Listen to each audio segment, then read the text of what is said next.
గొప్పలు చెప్పుకున్నటువంటి ప్రభుత్వం పైన ఉన్నటువంటి వ్యతిరేకతను చూసిన తర్వాత స్థానిక ఎన్నికలు పెట్టాలా వద్దా అని చెప్పేసి వెనక ముందు పడి కింద మీద పడి చివరికి సర్పంచ్ ఎన్నికలు పెట్టడానికి ఈ ప్రభుత్వం ముందుకు వచ్చింది. మీ అందరికీ తెలుసు, ఇప్పుడే ఇంతకుముందు మన నాయకుడు మన మాజీ శాసనసభ్యులు ఒక విషయాన్ని సంబోధిస్తూ ఒక విషయాన్ని మాట్లాడడం జరిగింది. ఒక విషయాన్ని మాట్లాడుతూ గ్రామ పంచాయతీల్లో ఇందిరమ్మ ఇల్లు ఇచ్చే ముందు సెలక్షన్ చేసేటప్పుడు ఏం చెప్తా ఉన్నారే అంటే, మా కాంగ్రెస్ పార్టీ కార్యకర్త కాదా అని చెప్పేసి వాళ్ళు పరిశీలించిన తర్వాత ఇందిరమ్మ ఇల్లు ఇస్తా ఉన్నారు అని చెప్తా ఉన్నారు. అంటే ప్రజాపాలన ప్రభుత్వం పేరు చెప్పుకోవడానికి గొప్పగా ఉంది, కానీ కేసీఆర్ గారి పాలన ఒకసారి మనం చూసుకుంటే కేసీఆర్ గారు ఒకసారి అసెంబ్లీలో తెలంగాణలో ప్రతి ఇంచు కూడా నాదే అని చెప్పేసి ప్రకటించిన తర్వాత ప్రతి ప్రాంతానికి సాగునీరు అందాలి, ప్రతి ఎకరాకి సాగునీరు అందిన నాడే నా నిజమైనటువంటి కళ అని చెప్పేసి కళ సాకారం అవుతుందని చెప్పేసి తెలంగాణ ప్రజల సహకారం అవుతుంది, కళలు సాకారం అవుతాయని చెప్పేసి ఆశించినటువంటి మహా గొప్ప నాయకుడు. అందుకని మనమంతా కూడా మంచినీళ్ళు ఇచ్చిన మిషన్ భగీరథ ద్వారా మంచినీళ్ళు ఇచ్చేటప్పుడు ఒక్క టీఆర్ఎస్ పార్టీ కార్యకర్తలకి బీఆర్ఎస్ పార్టీ కార్యకర్తలకి అని చెప్పేసి ఎక్కడ కూడా మనం అనలే. వర్గం వల్లే, కులం వల్లే, మతం వల్లే ఏది చూడకుండా తెలంగాణలో ఉన్నటువంటి వెనుకబడినటువంటి వర్గాలందరూ కూడా ఉన్నటువంటి 4 కోట్ల ప్రజానికం అందరూ కూడా బుక్కడు మంచినీళ్ళు అందియాలి, మంచినీళ్ళ గోస తీర్చాలి, 50 ఏళ్ళ గోసని తీర్చిన నాడే మరి మనకు మంచి పేరు వస్తుంది అనేటువంటి ఆలోచనతో ప్రతి గ్రామానికి ప్రతి ఇంటికి కులం మతం వర్గం లేకుండా ప్రతి ఒక్కరికి ఇవ్వడం జరిగింది. అంతే ఎంత మంచి గొప్ప మనసు ఒకసారి మనంతా కూడా ఆలోచించాలని చెప్పేసి ఈ సందర్భంగా నేను తెలియజేస్తా ఉన్నా. అట్లాగే మనం రైతుల్ని తీసుకుని రైతు బంధుని కులం చూడలే, మతం చూడలే, రైతు అనేటువంటి కులం ఒకటే. భూమి ఉండి పాస్ పుస్తకం ఉంటే ప్రతి ఒక్కరికి ఒకేసారి రైతు బంధు ఎట్లొచ్చేదో మీ అందరికీ తెలుసు. చెట్టు కింద చేరి శామం కింద చేరి మీరందరూ దున్నేటప్పుడు ఎక్కడ చూసినా కానీ రైతు బంధు వేస్తా ఉన్నామని చెబితే చాలు ఒకేసారి టింగ్ టింగ్ టింగ్ టింగ్ అని పడేది. ఆ రోజు రైతుల కళ్ళలో చిరునవ్వులు చూసినాం ఆ రోజు. కానీ ఈరోజు పరిస్థితి ఎట్లా ఉందో మీరు అందరూ ఒక్కసారి ఆలోచించాలి. మనం చేసినటువంటి ఏ సంక్షేమ కార్యక్రమం కానీ ఏ అభివృద్ధి కార్యక్రమం కానీ పూర్తిగా 100% పేద ప్రజల్ని వెనకబడిన వర్గాలను దృష్టిలో పెట్టుకొని చేసిన తప్ప ఎక్కడ కూడా మనం మతం కానీ పార్టీ కానీ ఏది కూడా మనం చూడనటువంటి పరిస్థితి. అట్లాగే మరి వెనకబడినటువంటి వర్గాలు విద్యా ప్రమాణాలు పెంచాలనేటువంటి ఆలోచనతో పూర్తిగా మనం ఆనాడు ఒకసారి ఎప్పుడో పివి నరసింహరావు గారి టైంలో ఒక 3 గురుకులాలు వస్తాయి 3 ప్రాంతాలకి, రాయలసీమకి, ఆంధ్రకి, తెలంగాణకు ఒక 3 గురుకులాలు వస్తే ఓహో మా గురుకులాలు వచ్చినాయి అని చెప్పేసి మనం సంబరపడి సంకల్పం ముందుకున్నటువంటి పరిస్థితి. కానీ తెలంగాణ రాష్ట్రం ఏర్పడిన తర్వాత అన్ని రంగాల్లో కూడా మనం ఉన్నత ప్రమాణాలతో కూడినటువంటి మరి గొప్ప చదువులు అందించాలి పిల్లలకి. మన రాష్ట్రం ఈ దేశంలోనే రోల్ మోడల్గా ఉండాలి, ప్రపంచానికే మనం ఛాలెంజ్ చేసే విధంగా ఉండాలి, ప్రపంచమే తెలంగాణ వైపు చూడాలి అనేటువంటి ఆలోచనతో అన్ని వర్గాల ప్రజానికానికి నియోజకవర్గాల వారిగా ఎస్సీ ఎస్టీ బీసీ మైనారిటీ గురుకులాలు ఏర్పాటు చేసినటువంటి గొప్ప చరిత్ర కలిగినటువంటి పార్టీ బీఆర్ఎస్ పార్టీ. మీరేమి తలదించుకోవాల్సినటువంటి అవసరం లేదు అని చెప్పి సందర్భంగా నేను తెలియజేస్తాను. ఇదే కాకుండా విద్యా వ్యవస్థలో మరి గురుకులాలు ఏర్పాటు చేయడమే కాకుండా దాంతోపాటు కేంద్రీయ విద్యాలయాలు కానీ లేకపోతే కస్తూర్బా స్కూల్స్ కానీ అట్లాగే మన జిల్లాకి పాలిటెక్నిక్ కాలేజ్ కానీ డిగ్రీ కాలేజీలు కానీ ఏ ఒక్కటి ఏర్పాటు చేయడంలో వెనుకడుగు వేయలే మనం. అట్లాగే ప్రత్యేకమైనటువంటి జిల్లాలు ఏర్పాటు చేయడం, జిల్లా కలెక్టరేట్ నిర్మాణం చేసుకోవడం, మెడికల్ కాలేజీలు 30 జిల్లాలకు 30 మెడికల్ కాలేజీలు. 50 సంవత్సరాల చరిత్రలో ప్రజాపాలన చెప్పుకున్నటువంటి గొప్ప పార్టీ ఏదైతే ఉందో ఈరోజు 50 సంవత్సరాల చరిత్రలో గిరిజన ప్రాంతంలో ఏజెన్సీ ప్రాంత వాసుల బతుకులు మార్చడానికి మరి ఒక్క మెడికల్ కాలేజీ ఏర్పాటు చేసేటువంటి పరిస్థితి లేదు. ఆ రోజు ఆలోచన కూడా అన్నటువంటి నాయకులు ఇప్పుడు ఉండి గొప్పలు చెప్పుకుంటా ఉన్నారంటే మనందరం కూడా సిగ్గుపడాలి అని చెప్పి సందర్భంగా తెలియజేస్తాం. ఇదే కాకుండా ఎస్సీ ఎస్టీలకి బీసీలకి ఓవర్సీస్ స్కాలర్షిప్ ఏర్పాటు చేసి అంబేద్కర్ ఓవర్సీస్ స్కాలర్షిప్లు, జ్యోతిరావు పూలే ఓవర్సీస్ స్కాలర్షిప్ ఏర్పాటు చేసి విదేశీ విద్య కోసం 20 లక్షల రూపాయల నిధులు ఇచ్చి మన బిడ్డలందరూ కూడా ఇతర దేశాల్లో పోయి ఉన్నతమైనటువంటి చదువులు చదవాలి అనేటువంటి ఆలోచన గొప్ప గొప్ప యూనివర్సిటీలకు పంపించినటువంటి చరిత్ర బీఆర్ఎస్ పార్టీ. ఎవరైతే అధికారులు అత్యుత్సాహం చూపిస్తా ఉన్నారో ఎక్కడ వదిలిపెట్టే ప్రసక్తే లేదు. దానికి మీరు ఎవ్వరు అధీనపడాల్సినటువంటి అవసరం లేదు అని చెప్పేసి ఈ సందర్భంగా నేను తెలియజేస్తా ఉన్నా. ఎందుకంటే వీళ్ళు పేర్లు రాసి పెట్టుకోండి. మీరు నాగుబావని పాము దొక్కితే వదిలిపెడుతుందా? నాగుబావ పగాట 100 సంవత్సరాలు ఉంటుందని చెప్తారు మన పూర్వీకులు అంటామంటే మనం చూసినాం. కాబట్టి మనం ఇంతకుముందు మన మాజీ శాసనసభ్యులు గారు మెచ్చ నాగేశ్వరరావు గారు పని చెప్తూ మనం మంచితనంతో అన్ని గ్రామాలు అభివృద్ధి చెందాలనేటువంటి ఆలోచనతో ఎన్డీ పార్టీ అక్కడ సర్పంచ్ ఉన్నా, ఎంపీటీసీ ఉన్నా, ఎవరున్నా ఆ పార్టీలు చూడలేదు, అక్కడ ఉన్నది ఏ వర్గం అని చూడలేదు, ఏ మతం అని చూడలేదు. 10 కోట్ల రూపాయల నిధులను మంజూరు చేసినాం. కానీ ఇప్పుడు ఉన్నటువంటి ఎమ్మెల్యేలకి కనీసం సోయి లేదు, తెచ్చినప్పుడు పూర్తి చేసుకోద్దామని చెప్పేసి మన ప్రాంత ప్రజానికానికి మరి సౌకర్యాలు కల్పిద్దాం అనేటువంటి సోయి లేనటువంటి ఎమ్మెల్యేలు ఉండటం వల్ల మరి అది మన దౌర్భాగ్యం. తులం బంగారం దాని ఆడపడుచులు అందరూ ఆశపడ్డారు. పాపం మహిళా సోదరి మనకు స్కూటీలు ఇతరులను అందరూ ఆశపడ్డారు. రైతులతో పాటు రైతు కూలీలకు 12,000 వస్తుందని రైతు కూలీలు ఆశపడ్డారు. రైతులు వచ్చేసి మరి కేసీఆర్ గారు 10,000 ఇచ్చింది కదా, మాకు 15,000 వస్తాయని ఆశపడ్డారు. ఏమైంది లాస్ట్ కొత్తరికి ప్రజాపాలనే బోర్ల పక్కల పడ్డది. ఏం చేయాలో అర్థం కాక తాగిన కంటే దారుణమైనటువంటి పరిస్థితుల్లో వాళ్ళే పంచాయతీలు పెట్టుకుంటా ఉంటే ఇంకా మనకెక్కడ చేస్తారు? మన అశోకపేట రోడ్డు ఎప్పుడు పూర్తి చేయాలి? మనం తెచ్చిన సెంట్రల్ లైటింగ్ ఎప్పుడు పూర్తి చేయాలి? మనం తెచ్చిన కోర్టు చుట్టూ తిరగటమే మన మీద కేసులు పెడితే. మనం తెచ్చిన దమ్మపేటలో పెట్టినటువంటి కోర్టులకి కేసుల చుట్టూ మనం తిప్పుతా ఉన్నారు. ఎవరైతే తిప్పుతా ఉన్నారో ఏ ఒక్క అధికారిని కూడా వదిలిపెట్టవు. ఈ రాష్ట్రంలో ఎక్కడున్నా కానీ తీసుకొచ్చి మరీ వారు చేసినటువంటి తప్పులకి శిక్ష ప్రజాస్వామ్యబద్ధంగా చట్టపరంగా చర్యలు తీసుకోవడానికి బీఆర్ఎస్ పార్టీ నాయకత్వం ఎక్కడ కూడా వదిలిపెట్టే ప్రసక్తే లేదు అని చెప్పి సందర్భంగా తెలియజేస్తాను. ఇక వీళ్ళు చిల్లరమల్ల నాయకులు ఏం చేస్తారంటే అక్కడక్కడ మన మెచ్చ నాగేశ్వరరావు గారు తెచ్చినటువంటి శంకుస్థాపన చేసిన దిమ్మెలు కానీ ప్రారంభోత్సవాలు చేసినటువంటి దిమ్మెలు ఏదైతే ఉన్నాయో వాటిని కూలగొట్టే పనులు ఉన్నారు వాళ్ళు.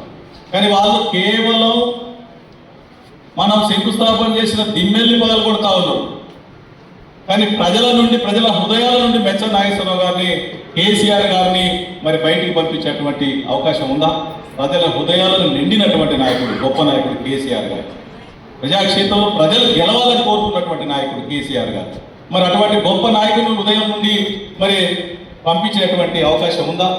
వాళ్ళు కేవలం దిమ్మెలుడు మాత్రమే పాల్గొడతా ఉన్నారు. కానీ రేపు పొద్దున ఎవడైతే ఆ చిల్లర మల్లర నాయకుడు ఎవడైతే ఉన్నాడో, కాంగ్రెస్ పార్టీ నాయకుడు ఎవడైతే ఉన్నాడో వాని ఈపులు పాల్గొనడం గ్యారెంటీ అని చెప్పే సందర్భంగా నేను తెలియజేస్తాను. హెచ్చరిస్తా ఉన్నా ప్రజలు మనందరినీ ఎవరిని వదిలిపెట్టే ప్రసక్తే లేదు అని చెప్పేసి హెచ్చరిస్తా ఉన్నా. అందుకని మనమంతా కూడా ఒకటే గుర్తు పెట్టుకోవాలి. ఐక్యతతో మనమంతా కూడా కలిసికట్టుగా జరిగింది ఏదో జరిగింది, అయిపోయింది ఒక పీడకలుగా మర్చిపోయి, ఒక అశ్వరావుపేటలో జరగలే, యావత్ రాష్ట్రం మొత్తం కూడా ప్రజలందరూ ఆశపడ్డారు. 2 సార్లు కేసీఆర్ గారి కేసులో అయ్యో ఈసారి మరి వీడియో బాగా చెప్తా ఉన్నాడు కదా అని చెప్పేసి నమ్మించు. ఆ నమ్మితే ఏమైందంటే ఎప్పుడైనా గుర్తుపెట్టుకోండి, వాస్తవాలట గడప దాటకుంది, అబద్ధం రాజ్యం వెళ్తుందట అన్నట్టుగా పదే పదే పదే పదే పదే పదే చెప్పుకుంటూ పోతా ఉంటే ప్రజలందరూ కూడా నమ్మిరు. దానికి తోడు ఏమైంది అంటే మీరందరూ ఏం చేసిరంటే ఆయన మీద నువ్వు, నీ మీద ఆయన, మీ ఇద్దరి మధ్యలో పంచాయతీ జరిపోయింది. రోజు మీ ఇద్దరి మధ్యలోనే ఆయన ఏం చేస్తాడా నువ్వు చూసినావు, నువ్వేం చేస్తావు ఆయన చూసిండు తప్ప మనం ఎప్పుడు కూడా ప్రజల దగ్గరికి పోలే, ప్రజల దగ్గరికి పోయి చెప్పుకోలే, మనం చేసిన పనే చెప్పుకోలేనటువంటి పరిస్థితి మనంతా కూడా. కాబట్టి ఏమైంది, ప్రజలకి నిజంగానే వీళ్ళు చెప్పేది వాస్తవే కావచ్చు, లేకపోతే ఈ బీఆర్ఎస్ కార్యకర్త కానీ మన ఊళ్ళో ఉన్నటువంటి సర్పంచ్ కానీ ఎవరు మాట్లాడతలేరు కదా అని చెప్పేసి ప్రజలందరూ నమ్మిరు కాబట్టి అరే ఈసారి కాంగ్రెస్ పార్టీకి అయితే బ్రహ్మాండంగా మనకి స్కూటీ వస్తుంది, బంగారం వస్తుంది, ఈయన రోజు కొత్తగా బంగారం కొట్టలే, మన ఊరు కూడా కొంతమంది అట్టేసారు. అందరూ నేను లాస్ట్ కొత్తకి ఏమైతే అయ్యా నేను తప్పు చేశాను, నీకు తెలవకుండా నీ కాంగ్రెస్ చేసిన కానీ ఓటు తప్పు అయిందని చెప్పేసి అప్పులు వేసుకుంటా ఉన్నారు మన ఇళ్ళలో ఉన్నటువంటి వాళ్ళు కూడా. పరిస్థితి అట్లున్నది. అందుకని నేను ఒకటే చెప్తా ఉన్నా, ఆశకి ఎప్పుడైనా కానీ హద్దు ఉండాలి. అత్యాశ అయిపోయింది. అత్యాశ కావడంతో ఇవాళ మనం ఎన్ని చేసినా ఇబ్బంది పడాల్సినటువంటి పరిస్థితి. కేసీఆర్ గారి నాయకత్వంలో ఆనాడు 10 సంవత్సరాల ప్రభుత్వం ఎప్పుడు కూడా యూరియా బస్తా కోసం ఎప్పుడైనా కానీ పడిగాపులు కాసినటువంటి రోజు ఉన్నదో ఒక్కసారి ఆలోచించండి. 24 గంటల కరెంట్ ఇచ్చినా కానీ కరెంటు పోయినటువంటి దాఖలాలు ఎక్కడైనా కనిపించినా ఒక్కసారి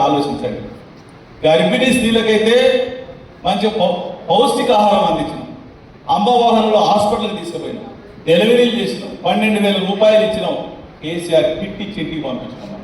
కానీ వాళ్ళ కేసీఆర్ కిట్ లేదు, న్యూట్రిషన్ కిట్ లేదు, 24 గంటల కరెంట్ లేదు, అమ్మ వాహనంలో డీజిల్ లేదు, టైర్ పోయింది. ఇక చెప్పండి కథ ఎట్టున్నదో. నిజంగా ఈ సిగ్గుపడాల్సిన పరిస్థితి ఏంటంటే, ఒక నాయకుడు చెప్తా ఉంటే లేకపోతే అధికారం కోసం ఇంత దిగజారుడు పని చేస్తారా అని చెప్పేసి నవ్వొస్తా ఉంటాం. వీళ్ళందరూ కూడా మాది 130 సంవత్సరాల చరిత్ర కలిగినటువంటి గొప్ప పార్టీ మాది అని చెప్పి, ఇటువంటి ఒడిదుడుకులు పెద్ద సమస్య కాదు, బలాదూరు మేమంత బ్రహ్మాండంగా ఈ ఆర్థిక వ్యవస్థను చక్కదిద్దుతామని చెప్పినటువంటి నాయకులు, మరి నీ అనుభవం ఎడిపోయింది, నీ నాయకత్వం ఎడిపోయింది, నీ 130 సంవత్సరాల చరిత్ర ఎడిపోయింది. ఆర్థిక వ్యవస్థను చక్కదిద్దే పరిస్థితి చేతగాక హైడ్రా పేరుతోనే హైదరాబాద్లో పేదలందరూ కేసీఆర్ గారి పక్షాన్ని నిలబడ్డారని చెప్పేసి వాళ్ళు ఇల్లు కూరుకుంటే పరిస్థితి ప్రయత్నంలో మీరున్నారు తప్ప మీరు చేసే పని ఏంటి అని చెప్పేసి నేను అడుగుతా ఉన్నాను. సమాధానం చెప్పగలుగుతారని చెప్పేసి నేను అడుగుతాను. అరే పాసు పోతే టాయిలెట్ పోతే హెలికాప్టర్ వాడేటువంటి పరిస్థితి. ఇవాళ మెదక్ జిల్లాలో, సంగారెడ్డి జిల్లాలో, కామారెడ్డిలో ఇవాళ వరదలు వస్తే ప్రజలు ఇబ్బంది పడతా ఉంటే, హాస్టల్ పిల్లలంతా కూడా మునిగిపోతా ఉంటే దిక్కు లేదు, దివానా లేనటువంటి పరిస్థితి. ఆ రోజు హైదరాబాద్లో వరదలు వస్తే ఏం మాట్లాడినవయ్యాను? ఈ మున్సిపల్ శాఖ మంత్రి ఆ వరదలు కొట్టకపోయినా, ఈ రాష్ట్రంలో ప్రభుత్వం ఉందా, ఈ ముఖ్యమంత్రి ఏడున్నాడని చెప్పేసి మాట్లాడారు. ఆ రోజు మేము చేసినాం. ఆ రోజు బ్రహ్మాండమైనటువంటి ప్రజల్ని ఆదుకున్నాం. ఆ రోజు గొప్పగా ఆదుకున్నాం. మాకంటే గొప్పగా ఎవరు ఆదుకోలేదు ఇప్పుడు వారి చరిత్రలో, ఈ రాష్ట్ర చరిత్రలో ఎవరు, ఉమ్మడి ఆంధ్రప్రదేశ్ చరిత్రలో కూడా ఎవరు ఆదుకోలేదు.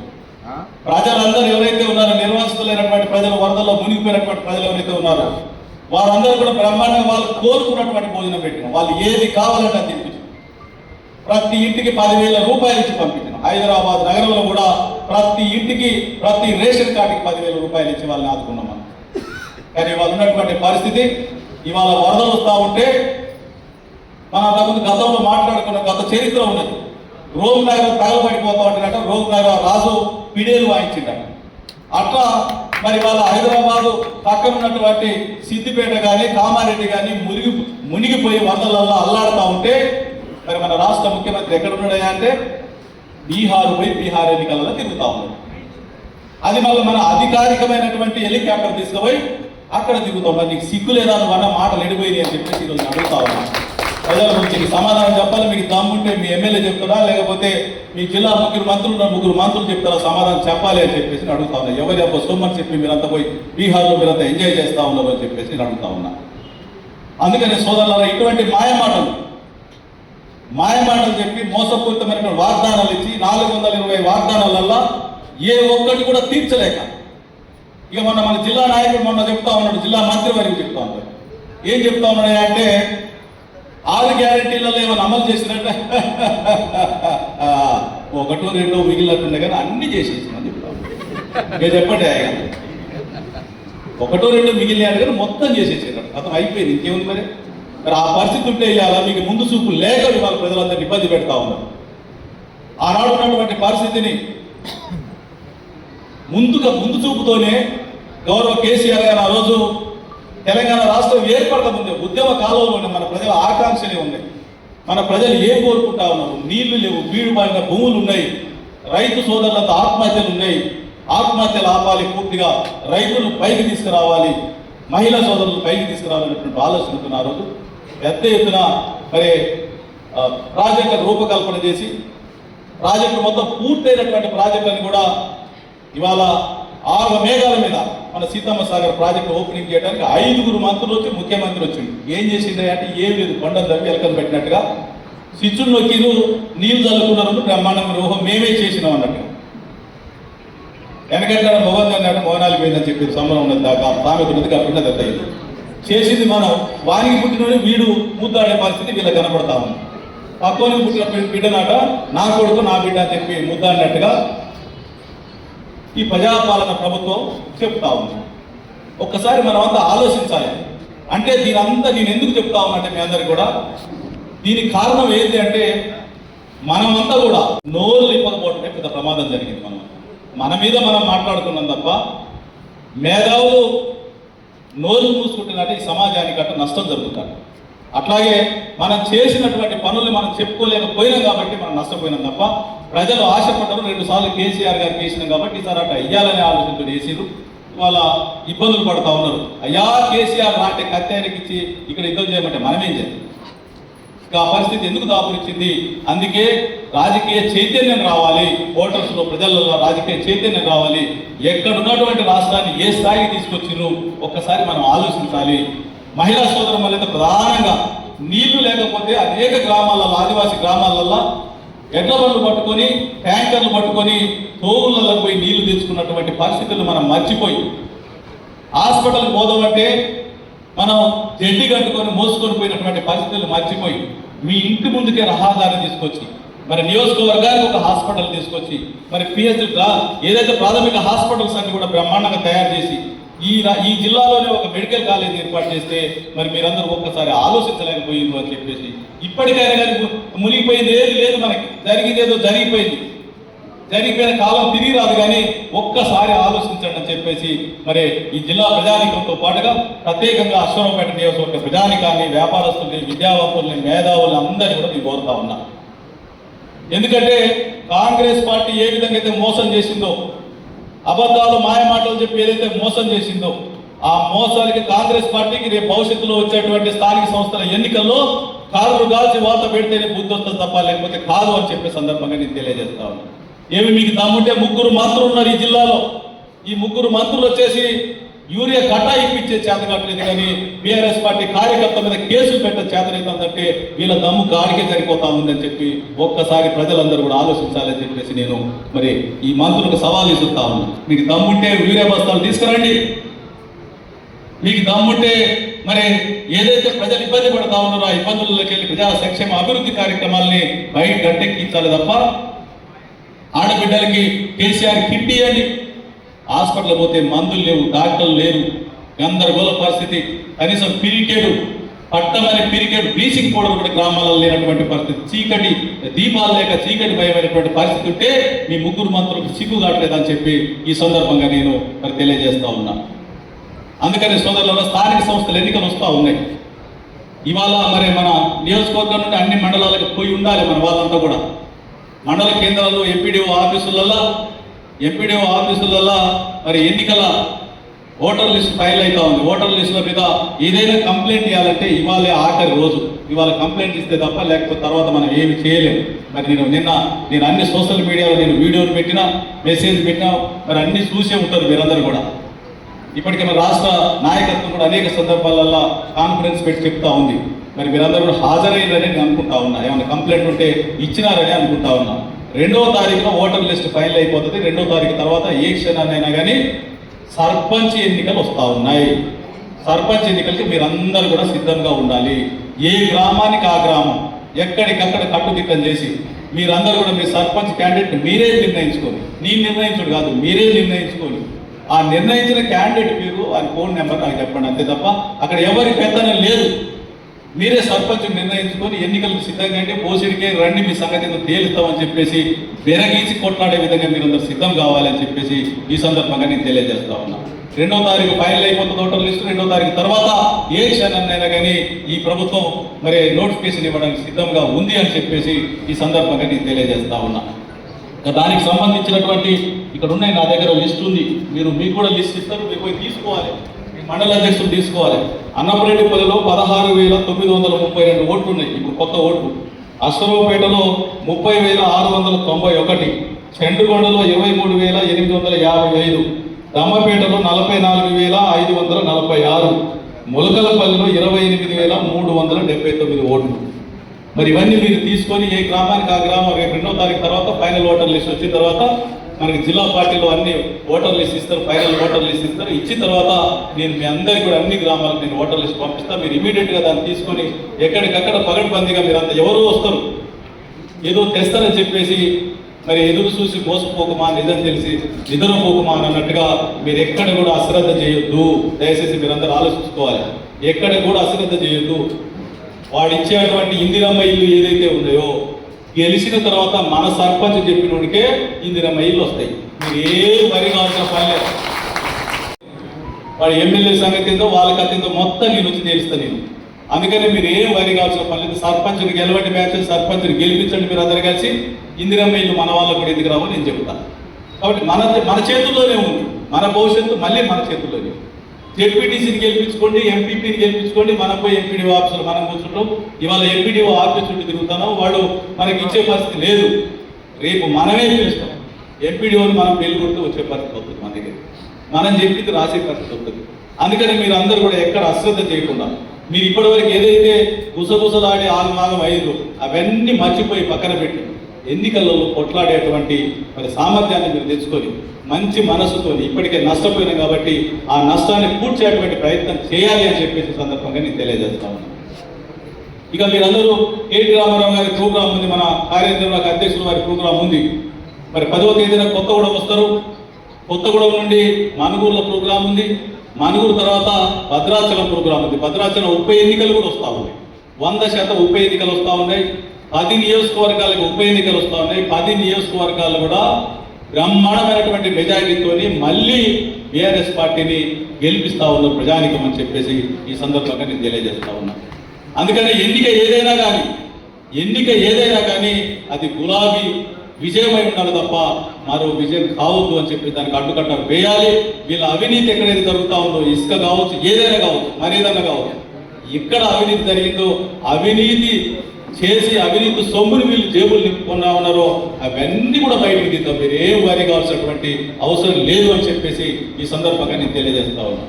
కాబట్టి మీరందరూ ముఖ్య నాయకులు అందరూ కూడా మరి ఆ కార్యక్రమాన్ని విజయవంతం చేయడానికి మీరందరూ కూడా హాజరు కావాల్సిందిగా మిమ్మల్ని అందరినీ మరి వేడుకుంటా ఉన్నా, మీరందరికీ విజ్ఞప్తి చేస్తా ఉన్నా, కోరుతా ఉన్నా. మీరందరూ హాజరు కండి, ఆ కార్యక్రమాన్ని విజయవంతం చేయండి. తర్వాత ఏదైతే సర్పంచ్ ఎన్నికలు ఒకవేళ ఇమీడియట్ గా నోటిఫికేషన్ వస్తే రావడానికి ఛాన్స్ ఉంటుంది కాబట్టి మళ్ళీ ఎంపీపీ జెడ్పీటీసీ ఎన్నికలు ఇప్పుడు పెట్టే అవకాశం లేదు, భయపడతా ఉన్నాం. ఇప్పుడు పెట్టే అవకాశం లేదు. జూబ్లీహిల్స్ కానీ భద్రాచలం కానీ ఇవన్నీ ఉప ఎన్నికలు వస్తే రేపు బీహార్ ఎన్నికలతో పాటు ఇక్కడ కూడా ఉప ఎన్నికలు జరిగితే ఆ ఉప ఎన్నికలలో మళ్ళీ కాంగ్రెస్ పార్టీ కనుక గెలిస్తే అప్పుడు జెడ్పీటీసీ ఎంపీటీసీలకు తప్ప లేకపోతే ముందుకు వచ్చే ప్రసక్తే లేదు. పోసుకుంటా ఉన్నారు జనాలు చూస్తే. రైతులు ఏదైతే ఇవాళ హరిగోసపడతా ఉన్నారు యూరియా కట్టా కోసం, మర్చిపోతారా? చెప్పులు క్యూ పెట్టుకున్నది మర్చిపోతారా? సొమ్మసిల్లి కింద పడ్డది మర్చిపోతారా? చీకట్లో దోమల మధ్యలో పడుకొని తెల్లవారుతారికి జ్వరాలు వచ్చి హాస్పిటల్ పాలైన విషయాన్ని మర్చిపోతారా రైతు? కేసీఆర్ గారి టైంలో 24 గంటల కరెంటు, బ్రహ్మాండంగా నీళ్లు, సమయానికి ఏదైతే నాట్ల సమయానికి ముందే అడ్వాన్స్గా సీజన్కి అడ్వాన్స్గా మనం ఇచ్చినటువంటి రైతు బంధు మర్చిపోతారా? అందుకనే ఈ ప్రజాపాలన ప్రభుత్వాన్ని పొందబెట్టేంత వరకు కూడా ఎవ్వరు కూడా వెనకడుగు వేసే ప్రసక్తే లేదు అని చెప్పి దాన్ని కొద్దిగా మీరు కదిలించండి. నిప్పున్నప్పుడే ఆజ్యం పోయాలంటే కొద్దిగా ఆవేశంగా ఉన్నారు మొత్తం రైతులు, ప్రజలు అందరూ కూడా.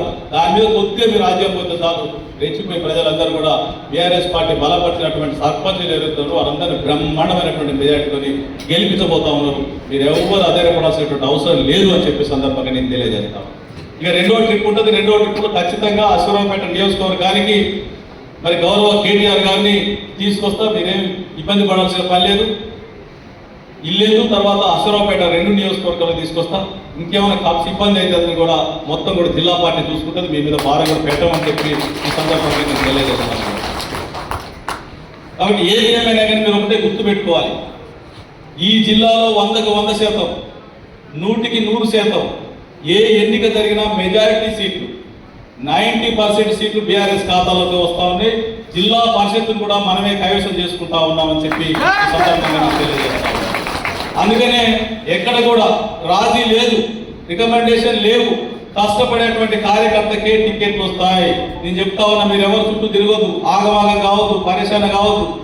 కష్టపడే కార్యకర్త ఎవరైతే ఉన్నారో వాళ్ళకే సీట్లు వస్తాయి. అంతే తప్ప ఆగమాగమై నాకు రేఖకాంతరావు ఉన్నాడు జిల్లా ప్రెసిడెంట్ ఇస్తాడు, లేకపోతే ఇంకో నాయకుడు ఉన్నాడు, లేకపోతే నేను మెచ్చ నాగేశ్వరరావు గారి దగ్గర రోజు మా ఎమ్మెల్యే దగ్గర నేను తిరుగుతా కాబట్టి నాకే టికెట్ వస్తుందని మర్చిపోండి. మీరంతా కష్టపడాలి, ప్రజలు చెప్పాలి, మన కార్యకర్తలు ఏకగ్రీవంగా ఒప్పుకోవాలి. అంటే మీ అందరు కూడా జెడ్పీటీసీగా ఎవరైతే పోటీ చేయాలని చెప్పేసి అనుకుంటా ఉన్నారో, ఈ 5 మండలాల్లో ఎవరైతే పోటీ చేయాలని అనుకుంటా ఉన్నారో మీ బయోడేటాతో జిల్లా పార్టీకి ఒక రిప్రజెంటేషన్ ఇవ్వండి. అదే కాపీని మీ శాసనసభ్యులకు కూడా ఇవ్వండి. అన్ని కూడా సర్వే చేసిన తర్వాత 1-2 సార్లు సర్వే చేసిన తర్వాత మాత్రమే అభ్యర్థుల ఎంపిక జరుగుతుంది. అది పూర్తిగా రికమెండేషన్లు కావు లేదు అని చెప్పేసి ఈ సందర్భంగా నేను తెలియజేస్తాను. కార్యకర్తల మనసులో అదే ఉంది. వాడు అడుగుపోతాడు, ఇడిపోతాడు, తీరొత్తారికే మళ్ళీ వచ్చి కాళ్ళు గదవలు పట్టుకొని టికెట్ తెచ్చుకుంటాడు, మళ్ళీ గెలిపించిన తర్వాత మళ్ళీ అడుగుపోతాడు అని చెప్పి ఇక అటువంటి వాళ్ళ కాలం చెల్లిందిగా. అటువంటి వాళ్ళ కాలం చెల్లింది. మనకు 3 సంవత్సరాలు ఉంది. మనం మళ్ళీ జనరల్ ఎలక్షన్ రావడానికి 3 సంవత్సరాలు ఉంది. 3 సంవత్సరాలకి పెద్ద సునామీ రాబోతాము. అది గులాబీ సునామీ రాబోతాము. ఈవీఎంలు బద్దలే ఓట్లు వేయడానికి సిద్ధంగా ఉన్నారు ప్రజలందరూ కూడా. ఎప్పుడు ఎన్నిక అవుతుందా వీళ్ళ సంగతి చెప్తామని చెప్పి చూస్తూ ఉన్నారు. కాబట్టి ఇటువంటి తరుణంలో మనం అభ్యర్థులంతా ఎవరైనా అభ్యర్థులు మనం ఎక్కువ సీట్లు గెలవాలి, మెజారిటీ సీట్లు రావాలంటే గెలుపు గుర్రాలకు టికెట్లు ఇవ్వాలా, లేకపోతే రికమెండేషన్ టికెట్ ఇవ్వాలా, లేదా పైసలకు టికెట్ ఇవ్వాలా మీరు తెలుసాలి. మీరందరూ చెప్పాలి, నోరు మూసుకున్నారు. మీరందరూ చెప్పాలి, మాటలు రావట్లే, అసలే రావట్లే. అందుకనే సరే మరి మేము కూడా కంప్లైంట్ చేస్తాం మరి ఏమన్నా. అందుకని గెలిచే వాళ్ళని గుర్తించే పనులనే పార్టీ ఉంది. ఎవరు అధైర్యపడాల్సినటువంటి పని లేదు. ఇప్పటికే పార్టీ పరంగా సర్వేలు చేసినాం. ఆల్రెడీ 2 సర్వేలు చేసినాం. 2 సర్వేలలో కూడా భద్రాద్రి జిల్లాని బీఆర్ఎస్ పార్టీ మరి కైవసం చేసుకోబోతా ఉంది జిల్లా పరిషత్ అని చెప్పేసి మన సర్వే వచ్చింది. అందుకని ఇటువంటి టైంలో మరి మీరందరూ కూడా మరి మీరు నాకు ఇస్తే మీ పేర్లను పంపించేసి సర్వే చేయించడానికి సిద్ధంగా కేంద్ర పార్టీ ఉంది అని చెప్పేసి సందర్భంగా నేను తెలియజేస్తా ఉన్నా. అట్లాగే దీంతో పాటు ఎన్నికలు, తతంగం, వ్యవహారం, మరి మన యువ నాయకులు కేటీఆర్ గారి పర్యటన, ఇదంతా ఒక భాగం. మరి ఇవన్నీ మనకి రావాలంటే ఏం కావాలి? ఇప్పుడు దాకా చెప్పింది కదా మనోళ్ళు, సంస్థాగతమైనటువంటి నిర్మాణం జరగాలి. పార్టీ సంస్థాగతమైనటువంటి నిర్మాణం అంటే గ్రామ స్థాయి నుండి మొదలు పెడితే నియోజకవర్గ స్థాయి నుండి జిల్లా స్థాయి నుండి రాష్ట్ర స్థాయి వరకు కూడా పార్టీ నిర్మాణం జరగాలి. సంస్థాగతమైనటువంటి నిర్మాణంలో కూడా ఎవరైతే పార్టీకి కంకణబద్ధులై పార్టీ కోసం కష్టించి శ్రమించేటువంటి వ్యక్తులు ఎవరైతే ఉన్నారో, కష్టకాలంలో పార్టీకి ఇంకా ₹1 ఖర్చు పెట్టుకొని నేను కేసీఆర్ గారి నాయకత్వాన్ని బలపరుస్తూ నేను పార్టీ నిర్మాణం జరగాలి, పార్టీని బలపరచాలని ఎవరైతే తిరుగుతా ఉన్నారో అటువంటి వ్యక్తులకి బాధ్యతలు ఇస్తాం తప్ప ఇంట్లో వండుకునే వాళ్ళకి ఎవరు కూడా బాధ్యతలు ఇవ్వము అని చెప్పే సందర్భంగా నేను తెలియజేస్తాను. అట్లాగే మీ నియోజకవర్గానికి సంబంధించి ఎక్కడైతే గ్రామాధ్యక్షులు లేరో మీ గ్రామానికి సంబంధించి మినిమం 10 మంది నుండి 20 మంది కూర్చొని మీరందరూ మా గ్రామం నుండి ఇగో ఈయనని మేమంతా గ్రామాధ్యక్షులుగా పెట్టినాం, ఈయన గ్రామంలో మంచి ఫేస్ వాల్యూ ఉన్నవని పెట్టండి కొద్దిగా. ఎందుకంటే పంచాయతీ అంటే పెద్ద మనిషి దగ్గర పోవాలి, లేక నాయకుడి దగ్గరికి పోవాలి, పోతే ఆయన న్యాయం చెప్తున్నటువంటి వాడు కావాలి. అంతే తప్ప ఎవరూ అడ్రస్లు పెడతాడు. ఆయన మీకు అధ్యక్షుడు ఏడా అంటే ఆయన ఎక్కడ కనపడు. మేము పోయే రోజు కనపడుతుంది పెద్ద నాయకులు ఈయనే సార్ అక్కడ గతంలో రోజులు పెట్టకండి. అధ్యక్షుడు అంటే బ్రహ్మాండంగా ఉండాలి. అవసరం పోలీస్ స్టేషన్ ఏదైనా జరిగిందంటే తీసుకొని రావాలి, ఎంఆర్ ఆఫీస్ పని అంటే తీసుకొని రావాలి, వచ్చి మండల ప్రెసిడెంట్కి చెప్పాలి, మండల ప్రెసిడెంట్ తీసుకొని పోయి అక్కడ కూర్చొని బల్ల కొద్ది పని చేసేటట్టు కాని పక్షంలో అప్పుడు మెచ్చ నాయకులు తీసుకుపోవాలి. ఆయన ఒకవేళ ఆయనతో కూడా కానప్పుడు మాకు చెప్తాడు, మేము చూసుకుంటాం దాని సంగతి. అట్లా ఉండాలి తప్ప సమస్యలు చూసి పారిపోయేటోడు, ఇంట్లో పడుకునేటోళ్ళకి అందరు కోరిక ఉంటుంది బాగా, నేను పదవి చేయాలని కోరిక ఉంటుంది కానీ పని చేయాలని కోరిక ఉండదు. అట్లుంటే పార్టీ కష్టమవుతుంది, అభివృద్ధి కాదు పార్టీ. కాబట్టి కష్టపడే వ్యక్తుల్ని గుర్తించండి. మీరంతా స్థానికంగా ఉన్నటువంటిది అది మీకే ఇస్తా ఉన్న అధికారాన్ని మీరు చేసి దాన్ని మరి నాకు ఒకటి పంపండి, పేరు నెంబర్ పంపండి. అట్లాగే మెచ్చ నాగేశ్వరరావు పంపితే నియోజకవర్గ స్థాయిలో కూడా రికార్డ్ చేసి ఇస్తారు. అట్లాగే మండల అధ్యక్షులు ఎవరైతే ఉన్నారో మండల అధ్యక్షులుగా మేము పనిచేస్తాం, సమర్థవంతంగా బీఆర్ఎస్ పార్టీని కాపాడుతామని చెప్పేసి ఎవరైతే కమిట్మెంట్తో పార్టీ కోసం పనిచేయాలి, కేసీఆర్ గారి నాయకత్వంలో నేను కూడా పనిచేయాలి అని చెప్పేసి ఎవరైతే ఉన్నారో రేపు వచ్చే ఎన్నికలలో సర్పంచ్ ఎన్నికలు కానీ, ఎంపీటీసీ ఎన్నికలు కానీ, సహకార సంఘాలు కానీ, లేకపోతే జనరల్ ఎలక్షన్లో మెచ్చ నాగేశ్వరరావు గారిని కూడా గెలిపించాలి, కేసీఆర్ గారిని ముఖ్యమంత్రి చేయాలని చెప్పేసి ఎవరైతే అనుకుంటా ఉన్నారో అటువంటి నాయకులు ఎవరైతే ఉన్నారో అటువంటి నాయకులు మీరు నాకు బయోడేటా ఇవ్వండి. బయోడేటా ఇస్తే ఎటువంటి రికమెండేషన్ లేకుండా కష్టపడేటువంటి కార్యకర్తకి 100% సమర్థత కనుక ఉంటే 100% మీకు వారంలోనే కేటీఆర్ గారు ఈ జిల్లా పర్యటనకు వచ్చే లోపే ఈ జిల్లాకు సంబంధించిన అన్ని పట్టణాలు కానీ, మండలాలు కానీ అన్ని కూడా పూర్తి స్థాయిలో మరి నిర్మాణం జరుగుతూ ఉంది అని చెప్పి సందర్భంగా మీకు తెలియజేస్తాను. ఇలా అసరావుపేట లేదు అంటా ఉన్నారు మండల అధ్యక్షులు. అసరావుపేటకు సంబంధించినటువంటి మండల అధ్యక్షులు ఎవరైతే కావాలని చెప్పేసి కోరుకుంటారో మీరు బయోడేటా ఇవ్వండి. బయోడేటా ఇస్తే 2-3 రోజుల్లోనే మీకు ఇమీడియట్ గా ప్రకటించేస్తాము. ఏం వాయిదా పనిలే. ఇక్కడ ఏమి ఇబ్బంది లేదు. టీఆర్ఎస్ పార్టీ గెలిస్తేనే కదా రేపు కేసీఆర్ గారు ముఖ్యమంత్రి అయ్యేది. ఇక్కడ గెలవాలి, ఇక్కడ గెలిస్తేనే, ఎమ్మెల్యే గెలిస్తేనే ముఖ్యమంత్రి అయ్యేది. కాబట్టి ఎక్కడ కూడా రాజీ లేదు. ఇక నుండి రెగ్యులర్ అంటే అప్పుడే ఇస్తే వీళ్ళు మళ్ళీ ఇబ్బంది అవుతుంది, మేము చదువుకోనే లేదు, చదువుకోకముందే మమ్మల్ని విమర్శిస్తూ ఉన్నారని చెప్పేసి ఏదైతే అంటారని చెప్పేసి 20 నెలల టైం ఇచ్చిన వాళ్ళకి. 20 నెలల టైం ఇస్తే కూడా ఉలుకు లేదు, పలుకు లేదు. వీళ్ళందరూ చక్కగా హెలికాప్టర్ వేసుకొని తిరగడమే తప్ప ఏమీ లేదు. వీళ్ళ వల్ల ఏదన్నా అయిద్దా అంటే అయ్యే పరిస్థితి కూడా లేదు. ప్రజలందరూ కూడా చల్లబడ్డారు, మొత్తం చల్లబడ్డారు, అయిపోయింది. కానీ బిడ్డ మీ సంగతి చెప్పాలంటే మళ్ళీ ఎన్నికలు రావాలి, మీ నడ్డి విసి మూలం కూర్చోబెడతామని చెప్పి చూస్తాము. అందుకని ఇటువంటి సమయంలో మనం దాన్ని క్యాచ్ చేసుకోవాలి. ఇటువంటి సమయంలో అందుకని అన్నది నిప్పున్నప్పుడే ఆద్యం పోయాలి కొద్దిగా. అంటే నిప్పున్నప్పుడు కొద్దిగా పెట్రోల్ పోతే అలవడదు. అట్లనే వాళ్ళంతా కూడా ప్రజలందరూ అట్లనే ఉన్నారు, మొత్తం సమాజం అంతా అట్లనే ఉంది. కాబట్టి మీరందరూ కూడా ఆ దిశగా, గెలుపు దిశగా మీరందరూ ప్రయాణం చేయాలని చెప్పి సందర్భంగా నేను తెలియజేస్తా ఉన్నా. ఈ నియోజకవర్గానికి సంబంధించి అన్నపరెడ్డిపల్లి అధ్యక్షులు అమెరికా పోయినారు. అక్కడ ఉన్నటువంటి కార్యదర్శి ఎవరైతే ఉన్నారో పూర్తి బాధ్యత తీసుకొని, అక్కడ ఉన్నటువంటి ప్రధాన కార్యదర్శి ఎవరైతే ఉన్నారో పూర్తి బాధ్యత తీసుకొని మరి అక్కడ ఈ స్థానిక సంస్థల ఎన్నికల్ని మరి విజయవంతంగా చేయాలని చెప్పేసి, ఆర్గనైజేషన్ చేయాలని చెప్పేసి నేను ఆదేశిస్తా ఉన్నా. దాంతో పాటుగా మరి దమ్మపేట ఉంది, దాంతోపాటు అశ్వరావుపేట ఉంది. అశ్వరావుపేట, దమ్మపేటకి సంబంధించినటువంటి అధ్యక్షులు ఎవరైతే చేయాలనేటువంటి ఆలోచన ఉందో వారి రిప్రజెంటేషన్ ఇప్పుడు నాకు రేపు పొద్దున తెచ్చియండి, రేపు జిల్లా ఆఫీసు తీసుకొచ్చి ఇవ్వండి. 2 రోజులలో మేము కూర్చొని మాట్లాడి ఇమీడియట్గా ప్రకటిస్తామని చెప్పేసి ఈ సందర్భంగా మీకు తెలియజేస్తా ఉన్నాం. ఎందుకంటే మరి డ్రైవర్ లేని కారు ఉండదు కదా, అందుకని బ్రహ్మాండమైనటువంటి డ్రైవర్, ఎక్స్పీరియన్స్ ఉన్నటువంటి డ్రైవర్ని మనం ఏర్పాటు చేసుకుందాం. మీ అశ్వరావుపేట మండలంలో ఉన్నటువంటి అన్ని పంచాయతీలు బ్రహ్మాండంగా గెలుస్తాం, జెడ్పీటీసీ గెలుస్తాం, ఎంపీపీ గెలుస్తాం. మీరు ఏ వరి కావద్దు అని చెప్పేసి ఈ సందర్భంగా నేను తెలియజేస్తా ఉన్నా. ఇక మీరందరూ కూడా గుర్తు పెట్టుకోవాలి. మీరంతా మిమ్మల్ని కోరేది ఏంటంటే మా ఎన్నికలు అయిపోయినాయి, ఓడిపోయినాయి, అయిపోయింది, 20 నెలలు అయిపోయినాయి, ఇంకొక 30 నెలలు అయితే అయిపోయి ఈ ప్రభుత్వం కథ అయిపోతుంది మొత్తం. ఇక రేవంత్ రెడ్డి కథ అయిపోద్ది. మళ్ళీ మా ఎన్నికలు వస్తాయి, అప్పుడు మీరు కష్టపడదురు. కానీ ఇప్పుడు మీ ఎన్నికలు, మీకు పదవులు వచ్చేటువంటి ఎన్నికలు, పార్టీ పదవులు వస్తాయి ఇప్పుడు. అట్లాగే సర్పంచులు, వార్డు సభ్యులు ఎవరి అర్హతలు కలిగినట్టుగా వారందరికీ పనులు వస్తాయి ఇప్పుడు ఇవాళ. కాబట్టి మీ నిరుద్యోగులకు కూడా ఉద్యోగాలు వస్తాయి. ఇప్పుడు రాజకీయ నిరుద్యోగులకు కూడా బీఆర్ఎస్ పార్టీలు కూడా ఉద్యోగాలు వస్తాయి. ఇక ఆయన ఎట్లా ఇయ్యాడు కాబట్టి మన పిల్లలకి మనమే ఇచ్చుకునే కథ ఉన్నది. కాబట్టి ఖచ్చితంగా 100% మీ ఎన్నిక. కాబట్టి మీ ఎన్నిక మీకోసం, మిమ్మల్ని గెలిపించడం కోసం ఇక్కడ మెచ్చ నాగేశ్వరరావు గారు, ఇక్కడ నేను మరి మిమ్మల్ని గెలిపించడం కోసం మేము ఉన్నాం. కాబట్టి మీరు ఏం అధైర్యపడాల్సినటువంటి అవసరం లేదు అని చెప్పేసి ఈ సందర్భంగా నేను తెలియజేస్తా ఉన్నా. కాబట్టి సోదరులారా, మరి మనం చేసినటువంటి అనేక కార్యక్రమాలు, వాళ్ళ అబద్ధపు మాయమాటలు, మోసపూరిత వాగ్దానాలు ఏవైతే ఉన్నాయో మీరందరూ కూడా ప్రజలకు తెలియజెప్పాలి. ఎందుకంటే నేను ఇప్పుడే చెప్పిన జెడ్పీటీసీ గారు మొలకలపల్లి వారిని కూడా వేదిక మీదకి రావాలని ఆహ్వానిస్తా ఉన్నాం.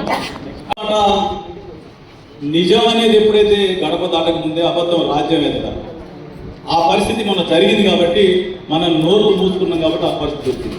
అందుకని ఈరోజు మనం చేసిన పనులు పదే గుర్తు చేయాలి. మీరు ఏం చేయదు, పొద్దున్నే లేవగానే చక్కగా పళ్ళపూలు వేసుకొని ఊళ్ళో తిరుగుతూ ఉండాలి. సర్పంచ్ క్యాండిడేట్ ఎవరైతే ఆస్పిరెంట్స్ ఉన్నారో పళ్ళపూలు వేసుకొని తిరుగుకుంటూ పోతారో వాళ్ళు నీళ్ళు పట్టుకుంటా ఉంటారు.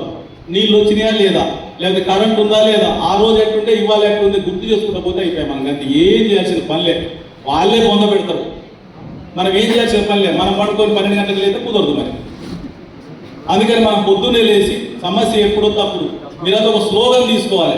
కరెంటు పోగానే జై కాంగ్రెస్ అని అందరూ హోటల్ కాడ, పాన్ షాప్ కాడ ఎక్కడ ఉన్నాడు అక్కడనే నిద్రపోయి లేచి జై కాంగ్రెస్ అనాలి. కరెంటు రాగానే జై కేసీఆర్ అనాలి. మీకు కదా అర్థమైంది ఇక స్లోగన్ మీకు. అట్లా మీరు ఎక్కడ ఏ అవకాశం ఉంటే దాన్ని వాడుకోవాలి. మనం వాడుకొని ప్రజలలో తీసుకుపోతే మళ్ళీ ప్రజలందరూ తిరిగి మళ్ళీ ఒక్కసారి 10 సంవత్సరాల పాలన ఒక్కసారి గుర్తు చేసుకొని ఇది వాస్తవం, వీళ్ళు చెప్పేది వీళ్ళ తప్పు వల్లనే మనం మోసపోయినాం, మన వాళ్ళు మాట్లాడలేదు కాబట్టి మనం మోసపోయినాం అని చెప్పేసి తిరిగి మళ్ళీ బీఆర్ఎస్ పార్టీ వైపు ప్రజలు రావడానికి సిద్ధంగా ఉన్నారు. కాబట్టి రైట్, కేసీఆర్ గారి కరెక్ట్ అని చెప్పేసి, మెచ్చ నాగేశ్వరరావు గారి కరెక్ట్ అని చెప్పేసి, మెచ్చ నాగేశ్వరరావు ఎవరైతే పెట్టిండో ఈ అభ్యర్థిని గెలిపించాలని చెప్పేసి ప్రజలందరూ కూడా గెలిపించడానికి సిద్ధంగా ఉన్నారని చెప్పేసి ఈ సందర్భంగా నేను తెలియజేస్తా ఉన్నాను. ఆ విధంగా మీరు చేస్తారా? అట్లాగే నేను పత్రికా మిత్రులను కోరుతాను, మీడియా మిత్రులను కోరుతాను. మనంతా కూడా ఈ ప్రాంత వాసులు, వెనుకబడినటువంటి ప్రాంతం ఇదంతా కూడా ఎస్సీలో, ఎస్టీలో, బీసీలో, మైనార్టీలో అన్ని వర్గాల ప్రజలు సోదర భావంతో పెరిగినటువంటి ప్రాంతం. రహదారులు లేని గ్రామాలు, కరెంటు లేని గ్రామాలు, భూములు లేక పోడు భూములు లేకపోతే పోడు భూముల మీద కేసీఆర్ గారితో కొట్లాడి మేము పట్టాలు ఇప్పించినాం.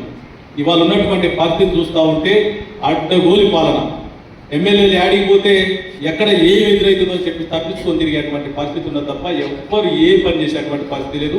ఈ సమాజం పట్ల, ఈ ప్రజల పట్ల, ఈ ప్రాంతం పట్ల ఏ పనులు కావాలని కూడా వాళ్ళకి ఆలోచన లేదు అసలు. ఇక ఎత్తరనే ఆలోచన కూడా లేదు, వాళ్ళు తీసుకురాలేదు వాళ్ళు, ఎందుకంటే అవగాహన లేదు కాబట్టి తీసుకురాలేదు. పెద్దవాళ్ళ ప్రాజెక్టు పోతే ఏమైంది? ఆ రోజు ఒకరోజు మాట్లాడుకుంటూ మన ముఖ్యమంత్రి గౌరవ కేసీఆర్ గారు ఆ రోజు మేమంతా మాట్లాడుకుంటూ, సార్ అసరావుపేటకి సెంట్రల్ లైటింగ్ లేదు, పక్కన బోర్డర్ కాన్ఫరెన్స్ కదా సార్ అది అనగానే ఇమ్మీడియట్గా వెంటనే అరే బోర్డర్ అక్కడ కరెంట్ లేదు, రహదారు లేక అక్కడ ప్రజలు ఇబ్బంది పడుతూ ఉన్నారు కదా, మన బోర్డర్ కాన్ఫరెన్స్ మెచ్చ నాగేశ్వరరావు గారి దగ్గర జిగేలు మంది ఎదుగుతూ అక్కడ ఉన్నటువంటి ప్రజలు మన తెలంగాణ వైపు చూసే విధంగా ఉండాలి అని చెప్పి ఇమీడియట్గా 4,00,00,000 4,500 కోట్ల రూపాయలు 23 కోట్ల 20 కోట్ల రూపాయలు ఇమీడియట్గా. చూడండి ఆ రోజు 5 కోట్లు 10 కోట్లు ఏమంటే 10 కోట్లు ఏం సరిపోతే మెచ్చ నాగేశ్వరరావు బలేవును 20 కోట్లు తీసుకో. ఇవాళ పరిస్థితి ఎట్లుందంటే మనం 10 సంవత్సరాల్లో 2.5 లక్షల కోట్ల రూపాయలు అప్పు చేసినామని చెప్పేసి కేంద్రం ఒప్పుకున్నది. అట్లాగే ఆర్బీఐ ఒప్పుకున్నది 2.5 లక్షల కోట్ల రూపాయలు అప్పు చేసింది 10 సంవత్సరాలలో బీఆర్ఎస్ పార్టీ ప్రభుత్వం అని చెప్పేసి. కానీ ఇవాళ 20 నెలల్లోనే 2.5 లక్షల కోట్ల రూపాయలు అప్పు చేసి మరి ఈ డబ్బంతా బీఆర్ఎస్ పార్టీ నాయకులకు ఇచ్చిరా లేకపోతే కాంగ్రెస్ పార్టీ నాయకులకు ఇచ్చిరా ఒక్కసారి చెప్పాల్సినటువంటి అవసరం ఉంది. ఎందుకంటే కేసీఆర్ గారు పనిచేస్తా ఉంటే ప్రజలంతా కూడా చాలా మంది ప్రజల్ని రెచ్చగొడితే కేసీఆర్ గారు జేబులలోకి వెళ్ళి ఇస్తాడా అని రకరకాలుగా మాట్లాడినటువంటి కాంగ్రెస్ నాయకులు దీనికి సమాధానం చెప్పాలి. 2.5 లక్షల కోట్ల రూపాయలు ఎవరి జేబులకు పోయింది సమాధానం చెప్పాలి. కేసీఆర్ గారు 2.5 లక్షల కోట్ల రూపాయలు అప్పు చేసి కాళేశ్వరం కట్టినాం, దేవాదుల పనులు పూర్తి చేసినాం, సమ్మక్క సారలమ్మ బ్యారేజీ నిర్మాణం చేసినాం, సీతారామ ప్రాజెక్టు, సీతమ్మ బ్యారేజీ, తర్వాత కల్వకుర్తి, నెట్టంపాడు, భీమా, అదేవిధంగా పాలమూరు ఎత్తిపోతల పథకాన్ని కూడా అన్నింటి కూడా 90% పూర్తి చేస్తే ఇవాళ సోయి లేదు, నీళ్ళు ఇచ్చే దిక్కు లేనటువంటి పరిస్థితి. ఇవాళ మీరందరూ కూడా మాకు చెప్పే పరిస్థితి ఉన్నదంటే ఒక్కసారి ఆలోచించాలి. అడ్డుగోలుగా 7 లక్షల కోట్లు 7 లక్షల కోట్లు ప్రచారం చేసి వీళ్ళకి అధికారమే అంతిమం, ప్రజాక్షేమం కాదు, వీళ్ళకి అధికారం కోసం ఏదైనా చేస్తారు, అధికారం కోసం ఏమైనా తింటారు వీళ్ళు. కానీ మన పరిస్థితి అది కాదు. ఆ రోజు మనం అబద్ధం ఆడే పరిస్థితి లేదు. గౌరవ కేసీఆర్ గారే అనేది మన అబద్ధం చెప్పాల్సిన పని లేదు. చేసిన పనిని మీరు చెప్పుకుంటే చాలా ఎప్పుడు మీరు అని అబద్ధం చెప్పాల్సినటువంటి అవసరం లేదు. 50 ఏళ్ల దోస కదా మంది, 50 ఏళ్ల దోస మామూలు విషయం కాదు. అటువంటి పరిస్థితుల్లో ఇవాళ తెలంగాణ రాష్ట్రాన్ని అధోగతపాలు చేసి, చీకటిమయం చేసి, గందరగోళ పరిస్థితి తీసుకొచ్చి కనీసం భరోసా ఇవ్వలేనటువంటి పరిస్థితిలో ఇవాళ మరి ప్రజాపాలన ప్రభుత్వం ఉందంటే ఒక్కసారి మనందరం ఆలోచించాలని చెప్పి సందర్భంగా నేను తెలియజేసుకుంటూ, మరి మీరందరూ ఇప్పుడు నేను చెప్పినట్టుగా ఎవరైతే ఆస్పిరెంట్స్ జెడ్పీటీసీలు కానీ ఉన్నాయో వాటిని మీరు తక్షణమే మరి మీరు బయోడేటా రాసి ఇవ్వండి. ఇమ్మీడియట్గా మిమ్మల్ని అనౌన్స్ చేసేస్తే ఎక్కడ జిల్లాలు ఎక్కడెక్కడైతే ఉన్నాయో అన్నిటి కూడా అనౌన్స్ చేస్తూ ఉన్నాం. ఏ మండల పార్టీ సమావేశంలో ఆ మండలానికి సంబంధించి అనౌన్స్ చేస్తూ ఉన్నాం. మన చెప్పిన మన వాళ్ళు మన మీటింగ్లో చెప్పిన ఎవరు కూడా ఇవ్వలేదు కాబట్టి చేయలేదు. లేకపోతే ఇచ్చుంటే ఈరోజు ప్రశ్నించేవాళ్ళు. ఎవరు కూడా ఇవ్వలేదు. అందుకని ఇవ్వండి. మీరు ఇస్తే అన్ని రకాలుగా 1కి 10 సార్లు.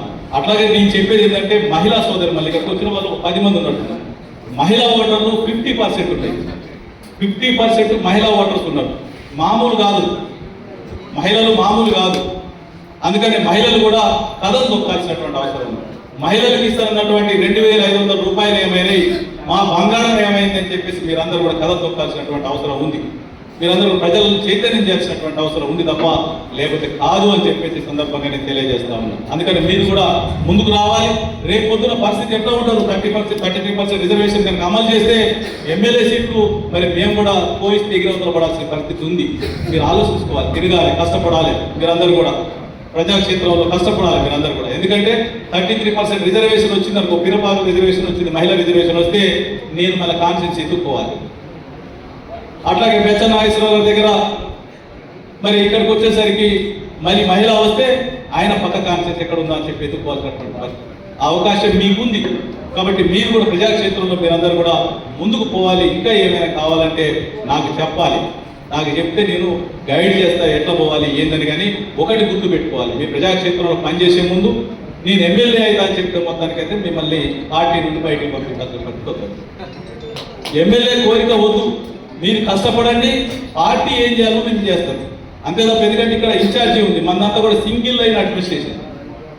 కేసీఆర్ గారు ఏది చెప్తారో మన కార్యనిర్వాహక అధ్యక్షుడు దాన్ని అమలు చేయమని చెప్తాడు. సింగిల్ లైన్ అడ్మినిస్ట్రేషన్ తప్ప ఇక్కడ బహునాయకత్వం అనేది ఉండదు. ఇక్కడ ఆల్రెడీ ఇన్ఛార్జి ఉన్నాడు కాబట్టి ఇన్ఛార్జిని కాదని నేను ఎమ్మెల్యే అయితే చెప్పి నువ్వు గ్రూపులు కడితే మొత్తానికి కుదరదు. నీకున్నటువంటి అవకాశం మేరకు, నీకున్నటువంటి ప్రోటోకాల్ ప్రకారం, పార్టీ ప్రోటోకాల్ ప్రకారం మీరు కదలండి, గ్రామాలలో పోండి. గ్రామాలలో మీరు ఏదైతే ప్రజలకు సహాయం చేస్తారో, ఏదైతే వారికి చైతన్యం చేయడానికి ముందుకు పోతే కార్యక్రమాలు చేసుకుంటూ పోతే అప్పుడు వచ్చినటువంటి పరిస్థితులను బట్టి మీకు 100% న్యాయం జరుగుతుంది తప్ప కావాలని చెప్పి డిస్టర్బెన్స్ ఎవరు చేసినా కానీ. ఇంతకుముందు మన వాళ్ళు చెప్పారు, వీడు చేసేటువంటి కేసుల గురించో లేకపోతే ట్రాన్స్ఫర్ చేస్తారనో వీటికి భయపడితే మనం రాజకీయం చేస్తామే. వీటికి భయపడితే రాజకీయం చేస్తాం మనం. వాటి సంగతి ఏదో చూడవు, రేపు వదిలిపెడతాం మనం. వీడు ట్రాన్స్ఫర్ చేస్తే యాడికి పంపిస్తారే? తెలంగాణ రాష్ట్ర బోర్డర్ దాటి నిన్ను కాశ్మీర్కి వేస్తారా, కన్యాకుమారికి వేస్తారా? యాడికి వేస్తాడు? నీకు ఎక్కడికి వేస్తాడు? రేపు తెచ్చుకోమా మనం, వీడికి తెచ్చుకోమా రేపంటన్నా అస్తరావు పెట్టిన అడిగొడ్డలో కూర్చోబెడతాం మన ఎంప్లాయీస్ని. ఎవరినన్నా ఇబ్బంది పెట్టి కావాలని చెప్పి చేస్తే వాళ్ళకి భయపడి మనం రాజకీయాలు చేయదు. వాళ్ళకి భయపడతామే మనం. గులాబీ పార్టీ మన గులాబీ జెండా పోరుపాట ఇదంతా కూడా 14 సంవత్సరాల పోరాటం చేసినటువంటి చరిత్ర కలిగినటువంటి పార్టీ. తెలంగాణలో 4.5 కోట్ల ప్రజల యొక్క ఆకాంక్షలు నెరవేర్చినటువంటి పార్టీ. దద్దమ్మలకు భయపడితే మనమే రాజకీయం చేస్తాం మనం. అందుకని గణాంకానికి భయపడాల్సినటువంటి అవసరం లేదు. కానీ కాకపోతే రెండో కుంపటి వద్దు. మీకు తెలుసు, రెండో కుంపటి పెడితే ఈ ఆడి వరకు దిక్కులేదు దివాలేదంటే గట్లనే సేమ్ పరిస్థితి ఉంటుంది. చెప్తా ఉన్నా, రాజకీయాలల్లో అధిష్టానాన్ని కాదని ఎవరైనా పార్టీలను దాటితే సస్పెండ్ చేయడానికి, క్రమశిక్షణ చర్యలు తీసుకోవడానికి ఎక్కడ కూడా పార్టీ వెనకాడదు. అట్లాగే అందుకే నేను ఇప్పుడు చెప్పిన, దయచేసి మిమ్మల్ని శిరస్సు ఉంచి నమస్కరిస్తూ హృదయపూర్వకంగా కోరుతా ఉన్నా, మీరు ఒకరి మీద ఒకరు నిందలేసుకోవడం మానండి. మీరెవరైతే వేరే వాళ్ళతో మాట్లాడుకోవడం మానండి. సాయంత్రం కానీ సిట్టింగ్లో అందరితో కూర్చోవడం మానండి. బీఆర్ఎస్ పార్టీ అంటే బీఆర్ఎస్ పార్టీనే. గౌరవంగా ఉండండి. మా నుండి ఆ గౌరవాన్ని తీసుకోండి. అధికారంలోకి వచ్చిన తర్వాత మన ప్రాంతం కోసం మీరు కొట్లాడండి తప్ప అటువంటి మానండి. ఇంకొకటి ఏంటంటే, దయచేసి వాళ్ళే మనకి చెప్తానంటే నువ్వు వాళ్ళతో ఎందుకు మాట్లాడాలి? వాళ్ళు మనకి ఎందుకు చెప్తాడు? మన మధ్య కుల పెట్టడానికి వాడు చెప్తాడు. మీరు ఒకటే గుర్తు పెట్టుకోండి, రాజకీయాలలో ఆఫీసర్ దగ్గరికి మనం పోతే మనం గిట్టనటువంటి ఆఫీసర్ ఏం చేస్తారంటే, ఎక్కడికి సార్ నేను చేద్దామని నాకు ఏమో ఉన్నది మీరు చెప్తే, మీరు చెప్పాలా సార్ నాకు, మీరు స్టేషన్కి రావాలా, మీరు చెప్పాలా, మీరు చెప్పే పనే లేదు కానీ మెచ్చ నాగేశ్వర వద్దంటాడు సార్. లేకపోతే ఎప్పుడు చెప్తాను ఉత్తరే ఇదంతా వాడు తప్పించుకోవడానికి. ఆఫీసర్ తప్పించుకొని మన చుట్టూ మనకి పెట్టి పంచాయతీ పెట్టడానికి కూడా ఇట్లాంటి చెప్తారు. అది నిజమా కాదా, అంటడా అనడా ఆ వ్యక్తి అనేది కూడా మనం గమనించాలి. రాజకీయాలలో ఎవడో చెప్పినంత లోపల దాన్ని తీసుకొని మనం ఏదో గుడ్డ తెచ్చుకున్నాం అనుకో, అదంతా తేడా పడుతుంది, అడ్డుకోలేదు.